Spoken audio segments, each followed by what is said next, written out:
Merci. Monsieur le député Jean Talon pour 2 minutes 38, s'il vous plaît. On n'a pas beaucoup de temps, alors je vais essayer des questions courtes pour des réponses courtes. Vous dites essentiellement que pour compenser le possible appauvrissement d'un conjoint, c'est vraiment le mécanisme de la prestation compensatoire plutôt que celui de la pension alimentaire. Donc, en ce sens, vous dites que le projet de loi est sur le bon principe, mais vous faites des recommandations importantes pour revoir justement le calcul de la prestation compensatoire, harmonisation de la méthode de calcul, adoption de la méthode dite de la valeur reçue, ligne directrice pour faciliter le calcul, adopter certaines présomptions. S'il n'y a pas ça dans le projet de loi, est-ce que votre avis demeure le même sur le principe? Bien, en fait, ça prend ça. Donc, je n'ai pas envie de vous dire s'il n'y a pas ça, est-ce que mon avis demeure le même?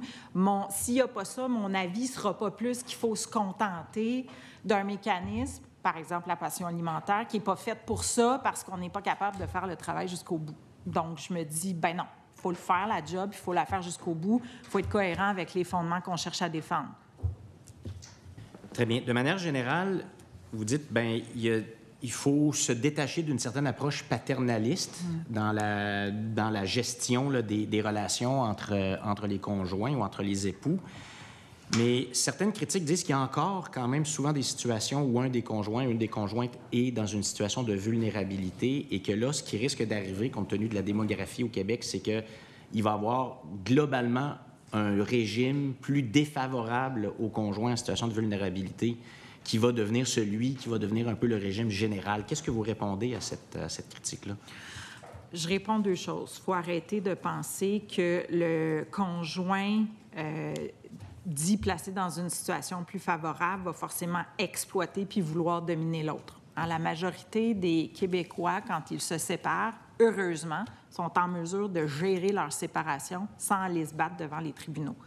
Donc, il faut partir de cette vision-là où on se dit, bien, je veux dire, on n'est pas ici pour prendre pour acquis qu'il faut concevoir que le conjoint favorisé va forcément profiter de sa situation.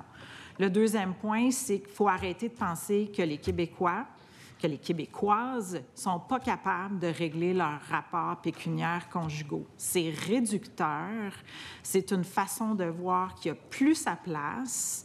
On est capable, en 2024, surtout qu'on est en train d'écrire une loi pour nos enfants puis nos petits-enfants, d'aller plus loin et de se dire que les conjoints de fait sont capables, comme les conjoints mariés, de régler à tout le moins une certaine proportion de ces rapports-là.